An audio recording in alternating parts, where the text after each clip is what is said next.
Jack Quinn here with Penn State Behrend Athlete of the Week, volleyball player Kevin Smith. How are you today? Good, how are you? I'm good. I appreciate you taking the time. You guys are off to a great start this year, 6-2 overall. Last season you played a difficult schedule at the beginning of the year, got off to a slow start, got hot late. So how important then has this good start been this season? It's been pretty good. We're working at trying to be undefeated for February, had to beat Duville and Medallia coming up. It was a great team victory against NYU and last night against Teal College. Going back to the victory against NYU, they were the 9th ranked team in the country. You beat the Violets, making them green with envy and all kinds of other colors. So what was the key to that win? It was a tough win. We knew that if we could get in their heads, they would start having mental breakdowns, so we just kept pushing at them, and once we saw that they didn't have a few calls go their way, they got a little upset, and then we just kept pushing on them and just came out with the victory. The Violets are a prickly group, so that's good that you were able to get into their heads. And then last night, another tough 5-set win down at Teal. Last night, well, we knew that we haven't yet to beat Teal in our program history, so we knew we had to come out hot.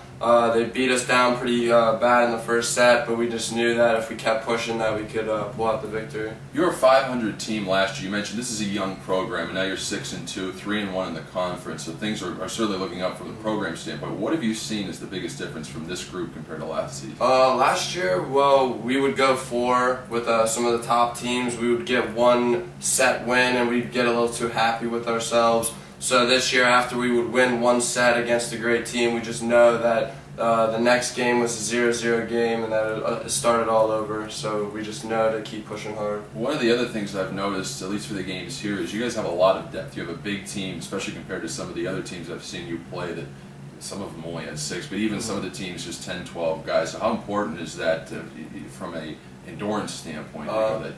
It helps in practice a lot. We have a lot more defensive specialists, so that helps have the scrimmages go better in practice. We have more play. Last year we didn't have as many people, so I don't know, it just helps out in practice a lot. And finally, we'll wrap this up. Do you ever have any issues with like ceiling fans with your height? What are you, you're 6'6"? You're listed as 6'6". So you ever run into one? I have to duck a few times under some doors, but not too many problems. That's good. They can, right off. Well, I appreciate you taking the time. Good luck the rest of the season. You can now have 8 days off, so you can enjoy the rest of the thank you.